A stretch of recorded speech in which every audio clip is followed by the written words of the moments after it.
मैं अपने बिस्तरे ते बैठी हुई अपने कमरे नूं देख रही सी। अज पूरा 1 साल हो गया सी मेरे पति देशराज जी दे देहांत होए नूं। अज दे दिन ही मेरी पूरी दुनिया लुट गई सी। सब कुछ ठीक ठाक सी। सवेरे उठे, अपने सारे काम कीते, फिर मैं उन्हां नूं चाह बना के दे आई। उन्हां ने चाह पीती ते अचानक सीने विच दर्द होण लग्या। कुछ कहण सुणन दा मौका ही ना मिलिया। बस 10 मिनटां विच सब कुछ खत्म हो गया। मेरी दुनिया उजड़ गई। घर विच ही उन्हां दी गर्दन एक पासे वल झुक गई। लेकिन फिर भी असीं जल्दी जल्दी उन्हां नूं डॉक्टर दे कोल लैके पहुंचे। डॉक्टर ने कहा कि हुण मैं कुछ नहीं कर सकदा, तुसीं इन्हां नूं घर लै जाओ। असीं उस नूं घर लै आए। मैं तां जिवें अपने होश खो बैठी सी। अचानक ये सब की हो गया सी। मेरे दिल दे हज़ारां टुकड़े हो चुके सी। मैनू सारी धरती हिलदी हुई महसूस हो रही सी। मैनू आकाश हेठां डगदा होया दिखाई दे रहा सी। मेरे पैर थर थर कंब रहे सी। मेरे पैर जमीन ते नहीं रखे जा रहे सी। मैं लड़खड़ा के चल रही सी। मैनू 2 लोगों ने फड़िया होया सी। बस 10 मिनटां दे अंदर अंदर मेरा सब कुछ खत्म हो गया। मैं कदे सुपने विच भी नहीं सोचिया सी कि मैनू देशराज जी दे बिना जीना पवेगा। उन्हां दे हुंदे होए मैनू कोई टेंशन नहीं सी। ਉਹ मेरी हर चीज़ का ध्यान रखते सी। घर की हर एक चीज़ का ध्यान रखते सी। हुण मैं कमरे विच इकल्ली बैठी रहिंदी ये सब सोच रही सी तां उदों ही वड्डी बहू कमरे विच आउंदी है ते कहंदी है, मां जी खाना बन गया, खाना खा लओ। मैं खाना खाण दे लई बाहर आउंदी तां देखिया कि थाली विच 2 सुक्कीਆਂ रोटियां ते सुक्की सब्जी सी। जदों देशराज जी जिंदा सी तां सब्जी दे नाल नाल दाल भी जरूर बनदी सी। दाल दे नाल थोड़ा जिहा चावल लैना भी मैं पसंद करदी सी ते दही तां मैनू बहुत शौक सी। थाली विच जदों तक दही ना हुंदा तां मैं खाना नहीं खांदी सी ते अज थाली विच सब कुछ गायब हो गया सी क्योंकि सब कुछ बच्चियां दे हत्थ विच जो आ गया सी। मेरे 2 बेटे हन ते मेरे कोई बेटी नहीं सी। दोनों बेटे मेरे नाल ही रहिंदे हन। दोनों बेटियां दा विआह हो चुक्या है। दोनों बेटियां दे कोल एक एक लड़का है। मेरे बड़े बेटे दा नाम अजय अते छोटे बेटे दा नाम विकास है। दोनों बेटे जॉब करते हैं ते सवेरे जाते हैं ते शाम नूं वापस आउंदे हन। दोनों बेटियां दी रसोई अलग अलग है। मैनू एक नूंह दोपहर नूं खाना दिंदी है ते एक नूं शाम नूं खाना दिंदी है। मेरियां दोनों नूहां मैनू कुछ नहीं कहंदियां। दोनों बेटे भी मैनू कुछ नहीं कहंदे। वो ऑफिस विच आउंदे हन ते सिद्धे अपने कमरे विच चले जांदे हन। जदों भी आउंदे हन तां मैं उन्हां दे हत्थां विच कोई ना कोई समान जरूर हुंदा है जिस नूं लैके वो सिद्धे अपने कमरे विच चले जांदे हन। दोनों नूहां कदे मेरे कोल बैठदियां ही नहीं सी। गल्लां करना तां बहुत दूर दी गल।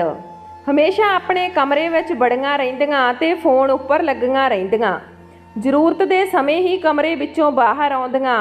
दोनों ही बेटे खाण पीण दा समान लुको के लै आउंदे ते सिद्धे अपने कमरे विच चले जांदे।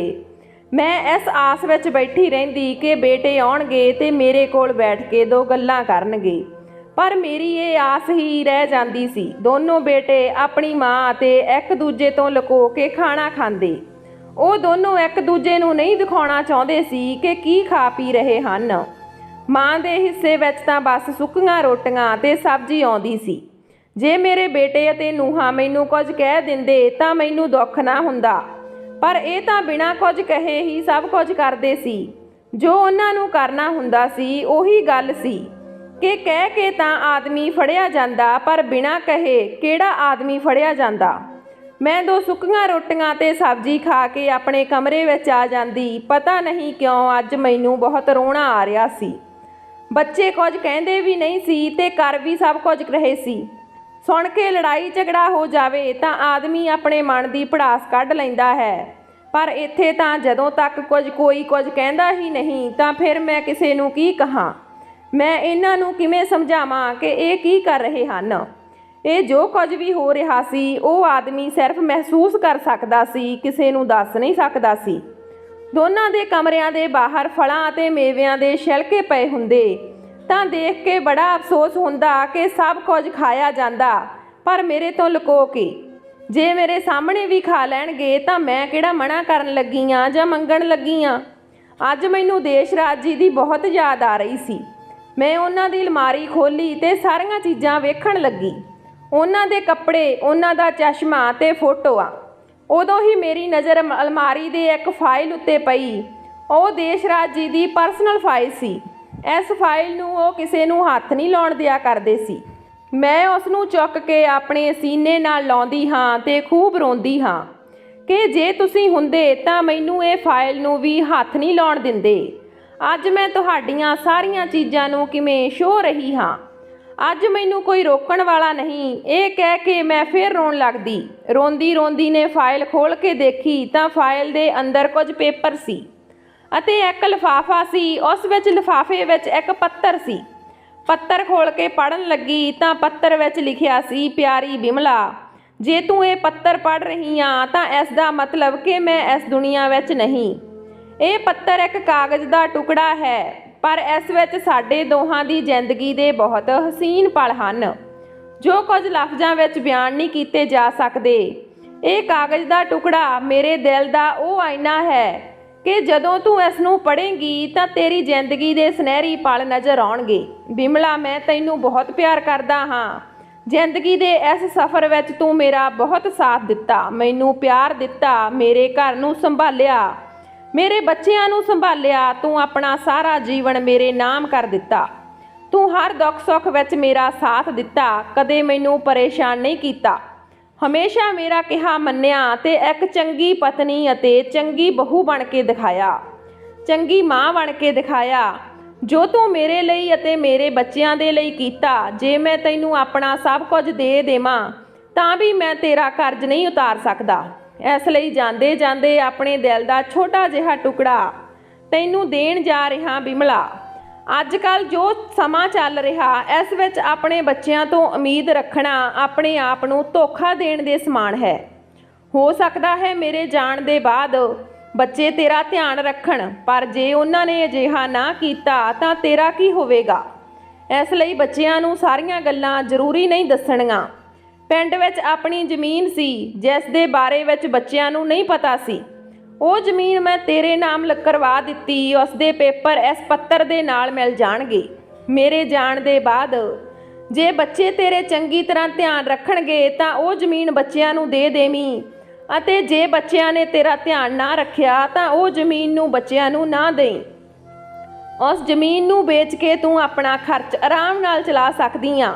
ਮੇਰੇ ਜਾਣ ਦੇ ਬਾਅਦ ਤੈਨੂੰ ਡਰਨ ਦੀ, ਘਬਰਾਉਣ ਦੀ ਤੇ ਰੋਣ ਦੀ ਬਿਲਕੁਲ ਵੀ ਜ਼ਰੂਰਤ ਨਹੀਂ। ਮੈਂ ਉਸ ਦੁਨੀਆ ਵਿੱਚ ਨਾ ਹੋ ਕੇ ਵੀ ਹਮੇਸ਼ਾ ਤੇਰੇ ਨਾਲ ਰਹੂੰਗਾ। ਜੋ ਔਰਤ ਇਸ ਦੁਨੀਆ ਵਿੱਚ ਬੱਚੇ ਪੈਦਾ ਕਰਕੇ ਲਿਆ ਸਕਦੀ ਆ, ਉਹ ਕੁਝ ਵੀ ਕਰ ਸਕਦੀ ਆ। ਤੂੰ ਆਪਣੇ ਆਪ ਨੂੰ ਕਦੇ ਕਮਜ਼ੋਰ ਨਾ ਸਮਝੀ, ਹਿੰਮਤ ਤੋਂ ਕੰਮ ਲਈ ਤੇ ਆਪਣੇ ਜੀਵਨ ਨੂੰ ਜਿਉਣ ਦੀ ਨਵੀਂ ਰਾਹ ਤਲਾਸ਼ ਕਰੀਂ। ਤੂੰ ਸਭ ਕੁਝ ਕਰ ਸਕਦੀ ਆ। ਜਦੋਂ ਤੂੰ ਬੱਚਿਆਂ ਨੂੰ ਪਾਲ ਪੋਸ ਕੇ ਵੱਡਾ ਕਰ ਸਕਦੀ ਆ ਤਾਂ ਇਸ ਦੁਨੀਆ ਦਾ ਹਰ ਕੰਮ ਕਰ ਸਕਦੀ ਆ। ਮੈਨੂੰ ਪਤਾ ਹੈ ਕਿ ਇਸ ਪੱਤਰ ਪੜ੍ਹਨ ਦੇ ਬਾਅਦ ਤੂੰ ਰੋ ਰਹੀ ਆ।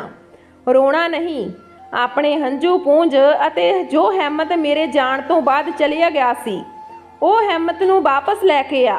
ਆਪਣਾ ਜੀਵਨ ਸਹੀ ਤਰੀਕੇ ਨਾਲ ਜੀ, ਫਿਰ ਹੀ ਮੇਰੀ ਆਤਮਾ ਨੂੰ ਸ਼ਾਂਤੀ ਮਿਲੇਗੀ। ਮੈਂ ਹਮੇਸ਼ਾ ਤੇਰੇ ਨਾਲ ਹਾਂ। ਉਹ ਪੱਤਰ ਪੜ੍ਹ ਕੇ ਮੈਂ ਆਪਣੇ ਸੀਨੇ ਨਾਲ ਲਗਾ ਕੇ ਬਹੁਤ ਰੋਈ ਤੇ ਬਹੁਤ ਰੋਣ ਤੋਂ ਬਾਅਦ ਮੈਂ ਆਪਣੇ ਹੰਝੂ ਸਾਫ਼ ਕਰਦੀ ਹਾਂ ਤੇ ਆਪਣੇ ਅੰਦਰ ਇੱਕ ਨਵੀਂ ਊਰਜਾ ਦਾ ਸੰਚਾਰ ਮਹਿਸੂਸ ਕਰਦੀ ਹਾਂ। ਮੈਨੂੰ ਇਸ ਤਰ੍ਹਾਂ ਮਹਿਸੂਸ ਹੋ ਰਿਹਾ ਸੀ ਕਿ ਜਿਵੇਂ ਮੇਰੇ ਅੰਦਰ ਬਹੁਤ ਹਿੰਮਤ ਆ ਗਈ ਹੋਵੇ। ਮੈਂ ਉਹ ਪੇਪਰਾਂ ਨੂੰ ਸੰਭਾਲ ਕੇ ਰੱਖ ਲਿਆ। ਅਗਲੇ ਦਿਨ ਮੈਂ ਆਪਣੇ ਭਰਾ ਦੇ ਘਰ ਜਾਂਦੀ ਹਾਂ ਜੋ ਇੱਕ ਵਕੀਲ ਹੈ। ਆਪਣੇ ਭਰਾ ਨੂੰ ਉਹ ਜ਼ਮੀਨ ਦੇ ਪੇਪਰ ਦਿਖਾਏ ਅਤੇ ਉਹ ਪੇਪਰ ਬਿਲਕੁਲ ਸਹੀ ਸੀ। ਮੈਂ ਆਪਣੇ ਭਰਾ ਦੇ ਨਾਲ ਜਾ ਕੇ ਉਹ ਜ਼ਮੀਨ ਨੂੰ ਦੇਖ ਕੇ ਆਉਂਦੀ ਹਾਂ। ਉਹ ਜ਼ਮੀਨ ਦੀ ਕੀਮਤ ਹੁਣ ਕਰੋੜਾਂ ਵਿੱਚ ਹੋ ਗਈ ਸੀ। ਮੈਂ ਆਪਣੇ ਭਰਾ ਦਾ ਸਲਾਹ ਮਸ਼ਵਰਾ ਕੀਤਾ ਤਾਂ ਭਰਾ ਨੇ ਸਲਾਹ ਦਿੱਤੀ ਕਿ ਤੂੰ ਇਸ ਵਿੱਚੋਂ ਥੋੜ੍ਹੀ ਜਿਹੀ ਜ਼ਮੀਨ ਨੂੰ ਵੇਚ ਕੇ ਦੁਕਾਨਾਂ ਬਣਾ ਦੇ। ਦੁਕਾਨਾਂ ਦੇ ਉੱਪਰ ਘਰ ਬਣਾ ਦੇਈਂ। ਉਹ ਦੁਕਾਨਾਂ ਨੂੰ ਕਿਰਾਏ 'ਤੇ ਚੜ੍ਹਾ ਦੇਈਂ ਤੇ ਉਹ ਕਿਰਾਏ ਨਾਲ ਤੇਰਾ ਜੀਵਨ ਵਧੀਆ ਗੁਜ਼ਰ ਜਾਵੇਗਾ। ਮੈਨੂੰ ਉਹ ਗੱਲ ਜੱਚ ਗਈ ਤਾਂ ਮੈਂ ਆਪਣੇ ਘਰ ਵਾਪਸ ਆ ਗਈ। ਹੁਣ ਮੇਰੇ ਅੰਦਰ ਬਹੁਤ ਸਾਰੀ ਹਿੰਮਤ ਸੀ। ਮੈਨੂੰ ਹੁਣ ਬਿਲਕੁਲ ਵੀ ਡਰ ਨਹੀਂ ਲੱਗ ਰਿਹਾ ਸੀ। ਮੇਰੇ ਪਤੀ ਨੇ ਇਸ ਦੁਨੀਆ ਤੋਂ ਜਾਣ ਤੋਂ ਬਾਅਦ ਵੀ ਮੇਰੇ ਵਿੱਚ ਹਿੰਮਤ ਭਰ ਦਿੱਤੀ ਸੀ। ਮੈਂ ਆਪਣੇ ਦੋਨੇ ਬੇਟਿਆਂ ਨੂੰ ਬੁਲਾਇਆ ਤੇ ਕਿਹਾ, ਅਜੇ ਅਤੇ ਵਿਕਾਸ, ਮੇਰੇ ਬੱਚੇ, ਮੈਂ ਜਾਣਦੀ ਹਾਂ ਤੁਹਾਡੀ ਕਮਾਈ ਇੰਨੀ ਨਹੀਂ, ਪਰ ਮੇਰੇ ਵੀ ਕੁਝ ਖਰਚੇ ਹਨ। ਖਾਣ ਤੋਂ ਇਲਾਵਾ ਮੈਨੂੰ ਵੀ ਪੈਸਿਆਂ ਦੀ ਜ਼ਰੂਰਤ ਹੈ। ਤੁਸੀਂ ਦੋਨੋਂ ਮਹੀਨੇ ਦੇ ਮੈਨੂੰ ਥੋੜ੍ਹੇ ਥੋੜ੍ਹੇ ਪੈਸੇ ਦੇ ਦਿਆ ਕਰੋ ਤਾਂ ਕਿ ਮੈਂ ਆਪਣੀ ਦਵਾਈ ਜਾਂ ਕਿਸੇ ਖਰਚੇ ਨੂੰ ਪੂਰਾ ਕਰ ਸਕਾਂ। ਦੋਨੋਂ ਬੱਚੇ ਕਹਿੰਦੇ ਹਨ ਕਿ ਇੰਨੇ ਪੈਸੇ ਕਿੱਥੇ ਬਚਦੇ ਆ ਮਾਂ, ਜੋ ਮਹੀਨੇ ਵਿੱਚ ਅਸੀਂ ਤੈਨੂੰ ਵੀ ਦੇ ਦਿਆ ਕਰੀਏ। ਘਰ ਦੇ ਖਰਚੇ, ਬੱਚਿਆਂ ਦਾ ਸਕੂਲ ਖਰਚ, ਇਹਨਾਂ ਵਿੱਚ ਹੀ ਸਾਰੇ ਪੈਸੇ ਖਰਚ ਹੋ ਜਾਂਦੇ ਹਨ। ਅਲੱਗ ਤੋਂ ਅਸੀਂ ਤੈਨੂੰ ਪੈਸੇ ਨਹੀਂ ਦੇ ਸਕਦੇ। ਉਦੋਂ ਹੀ ਮੈਂ ਕਿਹਾ ਕਿ ਠੀਕ ਆ, ਕੋਈ ਗੱਲ ਨਹੀਂ। ਜੇ ਤੁਹਾਡੇ ਕੋਲ ਪੈਸੇ ਨਹੀਂ ਤਾਂ ਕੋਈ ਗੱਲ ਨਹੀਂ, ਮੈਨੂੰ ਪੈਸੇ ਚਾਹੀਦੇ ਹਨ। ਮੈਨੂੰ ਉਹਦੇ ਲਈ ਕੁਝ ਨਾ ਕੁਝ ਤਾਂ ਕਰਨਾ ਪਵੇਗਾ। ਮੈਨੂੰ ਬੱਚੇ ਸੰਭਾਲਣ ਦਾ ਕੰਮ ਮਿਲ ਰਿਹਾ। ਦੋਨੋਂ ਹਸਬੈਂਡ ਵਾਈਫ ਜੌਬ ਕਰਦੇ ਹਨ। ਮੈਂ ਸਵੇਰੇ ਚਲੀ ਜਾਇਆ ਕਰਾਂਗੀ ਤੇ ਸ਼ਾਮ ਨੂੰ ਆ ਜਾਇਆ ਕਰਾਂਗੀ। ਮੇਰਾ ਟਾਈਮ ਵੀ ਲੰਘ ਜਾਇਆ ਕਰੇਗਾ ਤੇ ਪੈਸੇ ਵੀ ਮਿਲ ਜਾਇਆ ਕਰਨਗੇ ਤੇ ਮੈਂ ਆਪਣਾ ਖਰਚ ਆਰਾਮ ਨਾਲ ਉਠਾ ਲਿਆ ਕਰਾਂਗੀ। ਮੇਰੇ ਭਰਾ ਦੇ ਜਾਣ ਪਛਾਣ ਦੇ ਲੋਕ ਹਨ। ਠੀਕ ਆ, ਜੇ ਮਾਮਾ ਜੀ ਨੇ ਕਿਹਾ ਤਾਂ ਤੁਸੀਂ ਜਾ ਸਕਦੇ ਹੋ। ਬੱਚੇ ਇਹ ਕਹਿ ਕੇ ਬਾਹਰ ਚਲੇ ਜਾਂਦੇ ਹਨ। ਹੁਣ ਮੈਂ ਹਰ ਰੋਜ਼ ਸਵੇਰੇ ਜਾਂਦੀ ਅਤੇ ਸ਼ਾਮ ਨੂੰ ਆਉਂਦੀ। ਆਪਣੀ ਜ਼ਮੀਨ ਦਾ ਕੁਝ ਹਿੱਸਾ ਵੇਚ ਕੇ ਮੈਂ ਦੁਕਾਨਾਂ ਦਾ ਕੰਮ ਸ਼ੁਰੂ ਕਰਵਾ ਦਿੱਤਾ। ਸਾਰਾ ਕੰਮ ਮੇਰਾ ਭਰਾ ਸੰਭਾਲ ਲੈਂਦਾ ਸੀ। ਮੈਂ ਸਵੇਰੇ ਹੀ ਆਪਣੇ ਉਸ ਪਲਾਟ ਵਿੱਚ ਜਾ ਕੇ ਬੈਠ ਜਾਂਦੀ ਤੇ ਕੰਮ ਆਪਣੀ ਦੇਖ ਰੇਖ ਵਿੱਚ ਕਰਵਾਉਂਦੀ। ਕੁਝ ਦਿਨਾਂ ਵਿੱਚ ਕੰਸਟਰਕਸ਼ਨ ਦਾ ਕੰਮ ਵੀ ਪੂਰਾ ਹੋ ਗਿਆ। ਹੇਠਾਂ 4 ਦੁਕਾਨਾਂ ਬਣ ਜਾਂਦੀਆਂ ਹਨ ਤੇ ਉੱਪਰ ਘਰ ਬਣ ਜਾਂਦਾ ਹੈ। ਬਾਕੀ ਦਾ ਸਾਰਾ ਕੰਮ ਵੀ ਮੇਰੇ ਭਰਾ ਨੇ ਕੰਪਲੀਟ ਕਰਵਾ ਦਿੱਤਾ। ਮੇਰਾ ਬਹੁਤ ਹੀ ਖੂਬਸੂਰਤ ਘਰ ਬਣ ਕੇ ਤਿਆਰ ਹੋ ਗਿਆ। ਹੇਠਾਂ ਜੋ ਦੁਕਾਨਾਂ ਬਣੀਆਂ ਸੀ ਉਹਨਾਂ ਨੂੰ ਮੈਂ ਕਿਰਾਏ ਤੇ ਚੜ੍ਹਾ ਦਿੱਤਾ ਤੇ ਆਪਣਾ ਖਰਚ ਕੱਢਣਾ ਸ਼ੁਰੂ ਕਰ ਦਿੱਤਾ। ਜੇ ਮੈਂ ਆਪਣੇ ਬੱਚਿਆਂ ਨੂੰ ਉਸ ਜ਼ਮੀਨ ਦੇ ਬਾਰੇ ਦੱਸ ਦਿੰਦੀ ਤਾਂ ਉਹ ਦੋਨੋਂ ਉਸ ਜ਼ਮੀਨ ਨੂੰ ਅੱਧਾ ਅੱਧਾ ਵੰਡ ਲੈਂਦੇ ਤੇ ਮੈਂ ਫਿਰ ਰੁਪਈਏ ਨੂੰ ਤਰਸਦੀ ਰਹਿੰਦੀ। ਬੱਚਿਆਂ ਦੇ ਇੰਨੇ ਖਰਚੇ ਹੁੰਦੇ ਹਨ ਤਾਂ ਕਿ ਬੁੱਢੇ ਮਾਂ ਬਾਪ ਦੇ ਕੋਈ ਖਰਚੇ ਨਹੀਂ ਹੁੰਦੇ, ਜਦ ਕਿ ਬੁਢਾਪੇ ਵਿੱਚ ਤਾਂ ਖਰਚੇ ਹੋਰ ਵੀ ਜ਼ਿਆਦਾ ਹੁੰਦੇ ਹਨ। ਰੋਜ਼ਾਨਾ ਦਵਾਈ ਦਾਰੂ ਲਿਆਉਣੀ ਪੈਂਦੀ ਹੈ, ਕੋਈ ਫਲ ਫਰੂਟ ਵੀ ਖਾਣਾ ਪੈਂਦਾ, ਆਪਣਾ ਚੰਗੀ ਤਰ੍ਹਾਂ ਧਿਆਨ ਰੱਖਣਾ ਪੈਂਦਾ ਤਾਂ ਕਿ ਬੁੱਢੀਆਂ ਹੱਡੀਆਂ ਚੱਲ ਪਾਉਂਦੀਆਂ, ਜਦ ਕਿ ਹੁੰਦਾ ਉਲਟਾ ਹੈ। ਬੁਢਾਪੇ ਵਿੱਚ ਬਜ਼ੁਰਗਾਂ ਦਾ ਖਰਚਾ ਖਤਮ ਕਰ ਦਿੱਤਾ ਜਾਂਦਾ ਹੈ। ਮੈਂ ਉਸ ਦਿਨ ਆਪਣੇ ਬੱਚਿਆਂ ਦੇ ਕੋਲ ਖਰਚੇ ਦੀ ਗੱਲ ਕੀਤੀ ਸੀ ਕਿ ਜੇ ਮੈਨੂੰ ਬੱਚੇ ਖਰਚਾ ਦੇਣ ਨੂੰ ਤਿਆਰ ਹੋ ਜਾਂਦੇ ਤਾਂ ਮੈਂ ਆਪਣੇ ਬੱਚਿਆਂ ਨੂੰ ਉਸ ਜ਼ਮੀਨ ਦੇ ਬਾਰੇ ਦੱਸ ਦਿੰਦੀ, ਪਰ ਮੇਰੇ ਬੱਚਿਆਂ ਨੇ ਤਾਂ ਖਰਚਾ ਦੇਣ ਤੋਂ ਸਾਫ਼ ਮਨਾ ਕਰ ਦਿੱਤਾ। ਤਾਂ ਹੀ ਮੇਰੇ ਪਤੀ ਨੇ ਉਹ ਜ਼ਮੀਨ ਦੇ ਬਾਰੇ ਆਪਣੇ ਬੱਚਿਆਂ ਨੂੰ ਨਹੀਂ ਦੱਸਿਆ ਸੀ ਕਿ ਮੇਰੇ ਮਰਨ ਤੋਂ ਬਾਅਦ ਤਾਂ ਉਹ ਜ਼ਮੀਨ ਦੇ ਮਾਲਕ ਮੇਰੇ ਦੋਨੋਂ ਬੱਚੇ ਬਣ ਜਾਣਗੇ। ਬਿਮਲਾ ਦੇਵੀ ਤਾਂ ਫਿਰ ਇਸੇ ਤਰ੍ਹਾਂ ਰਹਿ ਜਾਂਦੀ। ਜਿਨ੍ਹਾਂ ਨੇ ਮੈਨੂੰ ਕਿਸੇ ਦੇ ਘਰ ਕੰਮ ਕਰਨ ਨੂੰ ਕਹਿ ਦਿੱਤਾ ਤਾਂ ਅਜਿਹੀ ਔਲਾਦ ਤੋਂ ਕੀ ਉਮੀਦ ਕੀਤੀ ਜਾ ਸਕਦੀ ਆ। ਇੱਕ ਦਿਨ ਐਤਵਾਰ ਦਾ ਦਿਨ ਸੀ ਤੇ ਦੋਨੋਂ ਬੇਟੇ ਘਰੇ ਸੀ ਤਾਂ ਮੈਂ ਆਪਣੇ ਦੋਨਾਂ ਬੇਟਿਆਂ ਨੂੰ ਕਿਹਾ, ਬੱਚਿਆਂ ਦੇ ਨਾਲ ਮੇਰੇ ਨਾਲ ਚੱਲੋ, ਮੈਂ ਤੁਹਾਨੂੰ ਕੁਝ ਦਿਖਾਉਣਾ ਚਾਹੁੰਦੀ ਹਾਂ। ਬੇਟੇ ਕਹਿੰਦੇ, ਕੀ ਦਿਖਾਉਣਾ ਵਾ ਤੂੰ? ਤਾਂ ਮੈਂ ਕਿਹਾ, ਤੁਸੀਂ ਸਭ ਮੇਰੇ ਨਾਲ ਚੱਲੋ, ਉੱਥੇ ਜਾ ਕੇ ਪਤਾ ਚੱਲੇਗਾ। ਦੋਨੋਂ ਬੇਟੇ ਆਪਣੀਆਂ ਪਤਨੀਆਂ ਨਾਲ ਲੈ ਕੇ ਮੇਰੇ ਉਸ ਘਰ ਵੱਲ ਚੱਲ ਪਏ ਜੋ ਮੈਂ ਖੁਦ ਬਣਾਇਆ ਸੀ। ਉਸ ਘਰ ਵਿੱਚ 2 ਬੁੱਢੀਆਂ ਔਰਤਾਂ ਸੀ, ਮੇਰਾ ਭਰਾ ਮੌਜੂਦ ਸੀ। ਮੇਰੇ ਦੋਨੋਂ ਬੇਟੇ ਉੱਥੇ ਜਾ ਕੇ ਮੈਨੂੰ ਕਹਿੰਦੇ, ਇਹ ਮਾਂ ਤੂੰ ਸਾਨੂੰ ਕਿਸ ਦੇ ਘਰੇ ਲੈ ਕੇ ਆਈ ਆ? ਤਾਂ ਮੈਂ ਕਿਹਾ, ਇਹ ਮੇਰਾ ਘਰ ਆ। ਇਹ ਸੁਣ ਕੇ ਦੋਨੋਂ ਬੇਟੇ ਚੌਂਕ ਗਏ। ਤੁਹਾਡਾ ਘਰ? ਇਹ ਤੁਹਾਡਾ ਘਰ ਕਿਵੇਂ ਹੋ ਸਕਦਾ? ਮਾਂ, ਇਹ ਤੁਹਾਡੇ ਕੋਲ ਕਿੱਥੋਂ ਆਇਆ? ਤਾਂ ਮੈਂ ਉਹਨਾਂ ਨੂੰ ਸਭ ਕੁਝ ਦੱਸ ਦਿੱਤਾ ਕਿ ਤੁਹਾਡੇ ਪਿਤਾ ਜੀ ਨੇ ਮੇਰੇ ਨਾਮ ਜ਼ਮੀਨ ਲਵਾ ਦਿੱਤੀ ਸੀ, ਜਿਸ ਅੱਧੀ ਜ਼ਮੀਨ ਨੂੰ ਵੇਚ ਕੇ ਮੈਂ ਇਹ ਘਰ ਬਣਵਾ ਲਿਆ। ਤੁਹਾਡੇ ਪਿਤਾ ਜੀ ਨੂੰ ਪਤਾ ਸੀ ਕਿ ਤੁਸੀਂ ਮੈਨੂੰ ਇੱਕ ਪੈਸੇ ਲਈ ਤਰਸਾਓਗੇ ਤੇ ਤੁਸੀਂ ਆਪਣੇ ਪਿਤਾ ਜੀ ਦੇ ਉਹ ਬੋਲਾਂ ਨੂੰ ਪੁਗਾ ਦਿੱਤਾ ਤੇ ਤੁਸੀਂ ਮੇਰੇ ਨਾਲ ਉਹੀ ਕੀਤਾ। ਜਿਸ ਦਿਨ ਮੈਂ ਕਿਹਾ ਸੀ ਕਿ ਮੈਂ ਕਿਸੇ ਦੇ ਘਰ ਕੰਮ ਤੇ ਜਾਵਾਂਗੀ ਤਾਂ ਤੁਸੀਂ ਇੱਕ ਵਾਰ ਵੀ ਨਹੀਂ ਕਿਹਾ ਕਿ ਰਹਿਣ ਦੇ। ਮੈਂ ਕਿਸੇ ਦੇ ਕੰਮ ਕਰਨ ਨਹੀਂ ਜਾਂਦੀ ਸੀ, ਬਲਕਿ ਮੈਂ ਇਹ ਘਰ ਕੋਲ ਬੈਠ ਕੇ ਤਿਆਰ ਕਰਵਾ ਰਹੀ ਸੀ। ਮੈਂ ਉਸ ਦਿਨ ਤੁਹਾਨੂੰ ਖਰਚੇ ਲਈ ਸਿਰਫ ਇਸੇ ਲਈ ਕਿਹਾ ਸੀ ਕਿ ਜੇ ਤੁਸੀਂ ਮੈਨੂੰ ਖਰਚਾ ਦੇਣ ਲੱਗ ਜਾਂਦੇ ਤਾਂ ਇਹ ਜ਼ਮੀਨ ਮੈਂ ਤੁਹਾਨੂੰ ਦੇ ਦੇਣੀ ਸੀ। ਪਰ ਅਫਸੋਸ, ਤੁਹਾਡੇ ਕੋਲ ਤਾਂ ਤੁਹਾਡੀ ਮਾਂ ਦੇ ਲਈ ਕੁਝ ਵੀ ਨਹੀਂ। ਤੁਸੀਂ ਤਾਂ ਮੈਨੂੰ ਆਪਣੇ ਹੀ ਖਰਚੇ ਗਿਣਾ ਦਿੱਤੇ। ਤੁਸੀਂ ਆਪਣੇ ਵੀ ਤਾਂ ਖਰਚੇ ਪੂਰੇ ਕਰਦੇ ਹੋ ਨਾ। ਜੇ ਮਾਂ ਨੂੰ ਵੀ ਥੋੜੇ ਜਿਹੇ ਪੈਸੇ ਦੇ ਦਿੰਦੇ ਤਾਂ ਕੀ ਹਰਜ ਹੋ ਜਾਂਦਾ। ਪੈਸੇ ਤਾਂ ਫਿਰ ਬਹੁਤ ਦੂਰ ਦੀ ਗੱਲ ਆ। ਤੁਹਾਡੇ ਕੋਲ ਤਾਂ ਆਪਣੀ ਮਾਂ ਨੂੰ ਦੇਣ ਲਈ ਥੋੜਾ ਜਿਹਾ ਵਕਤ ਵੀ ਨਹੀਂ। ਸਾਰਾ ਦਿਨ ਮੈਂ ਇਕੱਲੀ ਬੈਠੀ ਰਹਿੰਦੀ ਤੁਹਾਡਾ ਰਾਹ ਦੇਖਦੀ ਰਹਿੰਦੀ ਆ। ਕਦੋਂ ਮੇਰੇ ਬੇਟੇ ਆਉਣਗੇ ਤੇ ਕਦੋਂ ਮੈਨੂੰ ਆ ਕੇ ਪੁੱਛਣਗੇ। ਮੈਂ ਨੂੰਹਾਂ ਨੂੰ ਮਾੜਾ ਕਿਉਂ ਕਹਾਂ ਕਿ ਇਹ ਮਾੜੀਆਂ ਹਨ, ਕਿਉਂਕਿ ਜਦੋਂ ਮੇਰੀ ਆਪਣੀ ਖੁਦ ਦੀ ਔਲਾਦ ਹੀ ਅਜਿਹੀ ਆ ਜਿਨ੍ਹਾਂ ਨੂੰ ਮੈਂ 9 ਮਹੀਨੇ ਪੇਟ ਵਿੱਚ ਰੱਖਿਆ, ਉਹੀ ਮੇਰਾ ਹਾਲ ਚਾਲ ਨਹੀਂ ਪੁੱਛਦੇ ਤਾਂ ਮੈਂ ਬਗਾਨਿਆਂ ਤੋਂ ਕੀ ਉਮੀਦ ਲਾਵਾਂ। ਉਹ ਤਾਂ ਚੰਗਾ ਹੋਇਆ ਕਿ ਤੁਹਾਡੇ ਪਿਤਾ ਜੀ ਨੇ ਆਪਣੇ ਜਾਣ ਤੋਂ ਪਹਿਲਾਂ ਮੇਰੇ ਲਈ ਪੂਰਾ ਇੰਤਜ਼ਾਮ ਕਰ ਗਏ ਸੀ। ਹੁਣ ਮੈਂ ਤੁਹਾਡੀ ਮੁਹਤਾਜ ਨਹੀਂ, ਮੇਰੇ ਵੀ ਕੁਝ ਅਰਮਾਨ ਹਨ। ਮੈਨੂੰ ਵੀ ਸਹਾਰਾ ਚਾਹੀਦਾ ਜੋ ਤੁਸੀਂ ਤਾਂ ਮੈਨੂੰ ਦੇ ਨਹੀਂ ਸਕੇ। ਪਰ ਇਹ ਲੋਕ ਜੋ ਬੈਠੇ ਹੋਏ ਹਨ ਹੁਣ ਇਹੀ ਮੇਰਾ ਸਹਾਰਾ ਹਨ। ਇਹ ਵੀ ਉਹੀ ਲੋਕ ਹਨ ਜਿਨ੍ਹਾਂ ਨੂੰ ਔਲਾਦ ਨੇ ਘਰੋਂ ਕੱਢ ਦਿੱਤਾ ਹੈ, ਜਿਨ੍ਹਾਂ ਦੇ ਸਿਰ ਉੱਪਰ ਛੱਤ ਵੀ ਨਹੀਂ। ਅਸੀਂ ਇੱਕ ਦੂਜੇ ਦਾ ਸਹਾਰਾ ਬਣਾਂਗੇ, ਅਸੀਂ ਇੱਕ ਦੂਜੇ ਦੇ ਦੁੱਖ ਸੁੱਖ ਦੇ ਸਾਥੀ ਬਣਾਂਗੇ।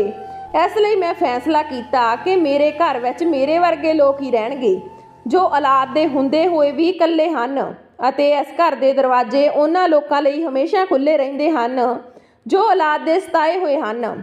ਮੇਰੀਆਂ ਗੱਲਾਂ ਸੁਣ ਕੇ ਮੇਰੇ ਬਹੂ ਅਤੇ ਮੇਰੇ ਬੇਟੇ ਮੇਰੇ ਤੋਂ ਮਾफ़ੀ ਮੰਗਣ ਲੱਗੇ ਤੇ ਕਹਿੰਦੇ ਕਿ ਮਾਂ ਸਾਡੇ ਤੋਂ ਗਲਤੀ ਹੋ ਗਈ।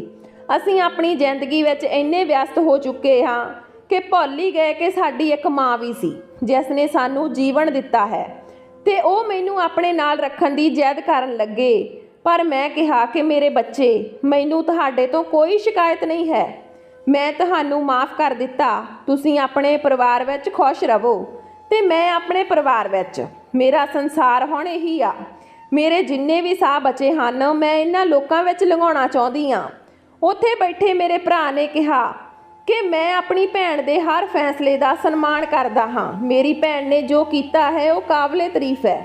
ਇਸ ਤਰ੍ਹਾਂ ਮੈਂ ਆਪਣੇ ਘਰ ਵਿੱਚ ਜੋ ਆਪਣੀ ਔਲਾਦ ਤੋਂ ਦੁਖੀ ਲੋਕ ਹਨ ਉਹਨਾਂ ਦੇ ਨਾਲ ਜੀਵਨ ਬਤੀਤ ਕਰਨ ਲੱਗੀ, ਅਤੇ ਅਸੀਂ ਇੱਕ ਦੂਜੇ ਦਾ ਸਹਾਰਾ ਬਣ ਕੇ ਇੱਕ ਦੂਜੇ ਨੂੰ ਸੰਭਾਲਣ ਲੱਗੇ। ਸੋ ਦੋਸਤੋ, ਇਹ ਸੀ ਸਾਡੀ ਅੱਜ ਨਿੱਕੀ ਜਿਹੀ ਕਹਾਣੀ। ਜੇ ਵਧੀਆ ਲੱਗੀ ਤਾਂ ਲਾਈਕ ਸ਼ੇਅਰ ਜ਼ਰੂਰ ਕਰਿਓ। ਜੇ ਚੈਨਲ 'ਤੇ ਪਹਿਲੀ ਵਾਰ ਹੋ ਤਾਂ ਚੈਨਲ ਨੂੰ ਸਬਸਕ੍ਰਾਈਬ ਕਰਿਓ। ਮਿਲਦੇ ਹਾਂ ਨਵੀਂ ਕਹਾਣੀ ਦੇ ਨਾਲ। ਤਦ ਤੱਕ ਸਤਿ ਸ਼੍ਰੀ ਅਕਾਲ।